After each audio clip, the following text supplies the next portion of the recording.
So we've got some more exam revision that we're going to have a look at. This video has got a theme on logarithms and indices, right? Dealing with powers, exponentials. So we're going to start off with a question, simple, familiar. Okay, so here we can see we've got a sketching question. This is an exponential question. Should take you about 6 to 8 minutes. All right, so pause the video, have a crack, off you go.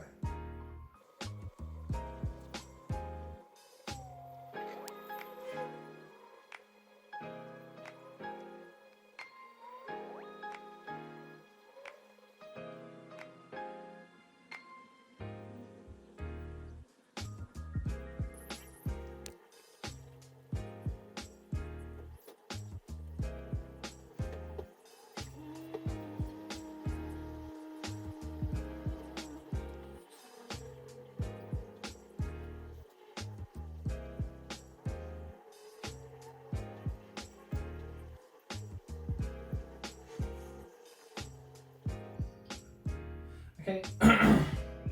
Alright, so here we can see we've got our solution laid out. Whenever we're sketching an exponential function, you want to tell me what the asymptotes are, find the intercept points. If you don't find 2 intercept points, you need to find a second point. That was unnecessary here because we found 2 intercept points.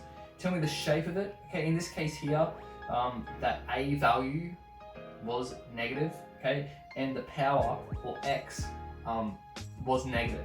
Okay, so we had decay.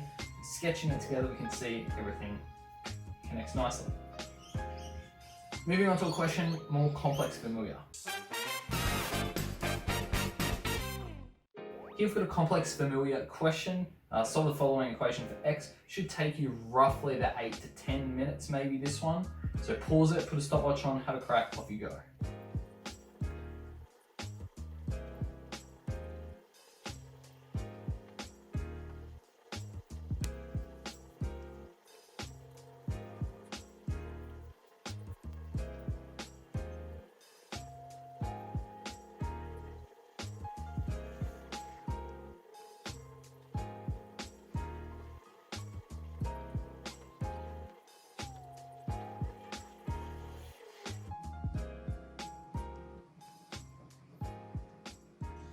So we're just gonna pause here for the time being, right? So what we've done, I set the initial expression equal to 0, applied a log law, and then I got this guy here, right?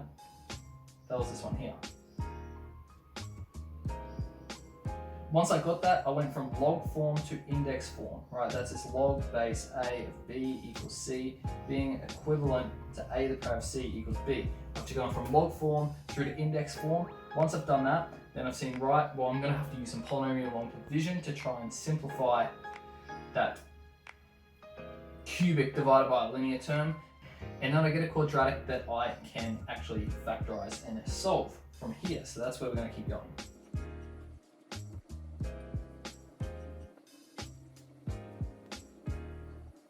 So we get 2 solutions here for x. Here, x equals 2 and x equals 1. We need to check if these work, right? So we need to check if both of these solutions are fine. And we check it by referring to our initial guy here, by our initial one here. So I'm going to rewrite this out. Okay, so I've got to check using x equals 2.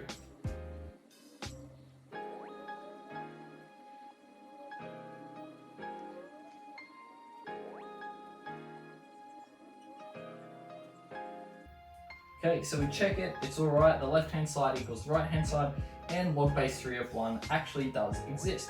So then we go ahead and we can now, so that was for x equals 2, we consider it for x equals 1.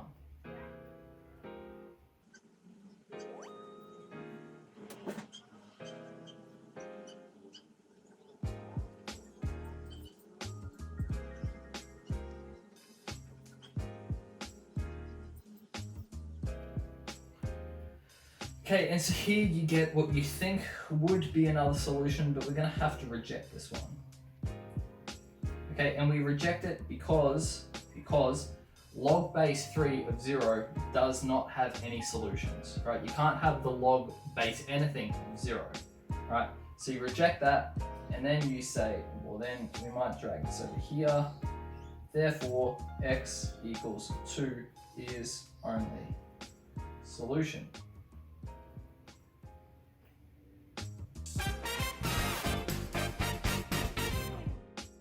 Okay, so we're going to wrap it up with another complex, familiar question. This one again, tech-free. Probably should take us, I reckon, about 5 minutes. Okay, so pause it, have a crack, off you go.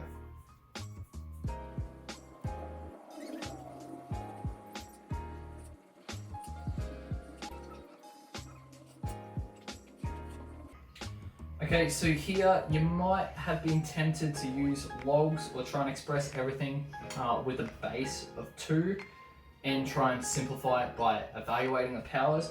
However, you can't simplify it nicely because you can't apply indices laws when there is a plus sign in the middle of terms, only when there's multiplication signs. So we make it look like a quadratic. That's what you do. You can apply logs, you can try and crack and take the log of both sides, but you're going to realize very quickly that that's very painful. So if you can spot that this is a quadratic by turning that 4 to the power of x into 2 to the power of x squared, okay, and this is just doing the reverse, that's the 4th index law.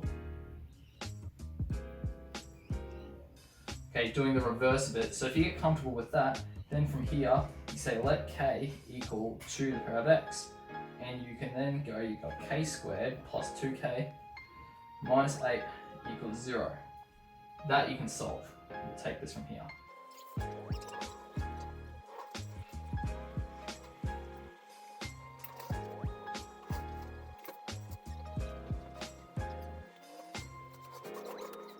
Okay, and then so to finish the question up, once you've got those values for k, solving that quadratic in terms of k, then what you want to do is substitute back. So you had k equals 2 to the power of x. So instead of, and that's this step here, substituting back, right? Instead of writing k equals 2, you write 2 equals 2 to the power of x, because that's what k is. You do that for both guys here, so leaving you with the only solution being x equal to 1, and you have to do that check and you have to state your solution like so.